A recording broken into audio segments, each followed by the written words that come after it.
انسان جب بیماریوں سے عاجز آ جاتا ہے تو ڈاکٹر بھی اسے روحانی علاج کا مشورہ دیتے ہیں۔ اب تو بہت سے اسپتالوں میں قرآن تھراپی شروع ہو چکی ہے۔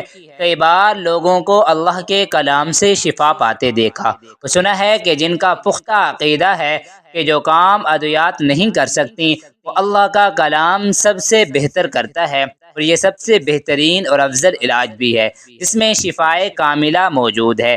پچھلے دنوں ایک صاحب جو سرکاری ادارے میں اچھی پوسٹ پر ہیں بتا رہے تھے کہ انہیں جسمانی طور پر نقاہت اور بے چینی ہونے لگی، تھکن ہر وقت سر پر سوار رہتی، جبکہ دفتر کا کام اتنا حساس ہے کہ اس میں غفلت کی کوئی گنجائش نہیں۔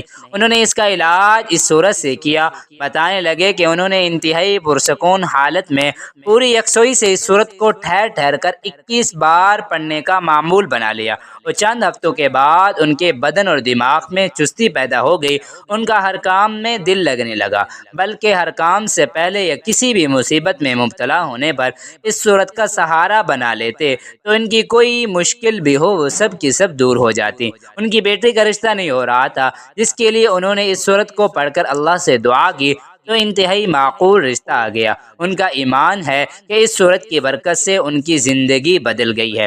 ان میں کوئی شک بھی نہیں کہ اس صورت کی برکات اور فیوز بے شمار ہیں کہ جس سے لوگ مستفید ہوتے ہیں۔ اس صورت کی شفا کے بارے میں صحیح بخاری میں ایک جامع حدیث ہے۔ حضرت ابو سعید خدری رضی اللہ عنہ بیان کرتے ہیں کہ ہم ایک فوجی سفر میں تھے۔ رات میں ہم نے ایک قبیلے کے نزدیک پڑاؤ کیا، پھر ایک لونڈی آئی اور کہا کہ قبیلہ کے سردار کو بچھو نے کاٹ لیا ہے اور ہمارے قبیلے کے مرد موجود نہیں ہیں، کیا تم میں کوئی بچھو کا جھاڑ پھونک کرنے والا ہے؟ ایک صحابی یعنی کہ خود حضرت ابو سعید اس کے ساتھ کھڑے ہو گئے۔ ہم کو معلوم تھا کہ وہ جھاڑ پھونک نہیں جانتے، لیکن انہوں نے قبیلہ کے سردار کو جھاڑا تو اسے صحت ہو گئی۔ اس نے اس کے شکرانے میں 30 بکریاں دینے کا حکم دیا اور ہمیں دودھ پلایا۔ جب وہ جھاڑ پھونک کر کے واپس آئے تو ہم نے ان سے پوچھا کیا تم واقعی کوئی منتر جانتے ہو؟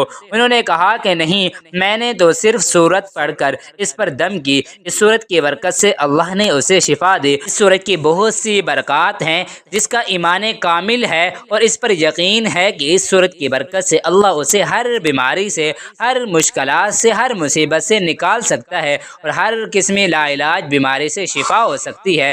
تو اس سورت کو پڑھنے کا معمول بنا لے، انشاءاللہ اس کے یقین اور گمان کے مطابق اللہ تعالیٰ کا فیصلہ ہوگا اور اس کو ہر قسمی پریشانی، مشکلات، بیماریوں سے نجات حاصل ہوگی۔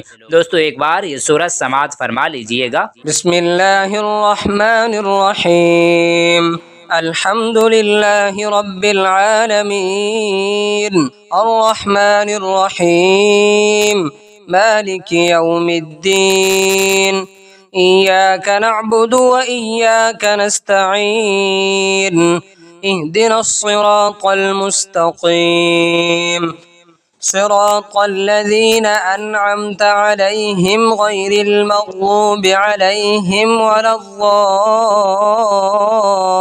الضالین۔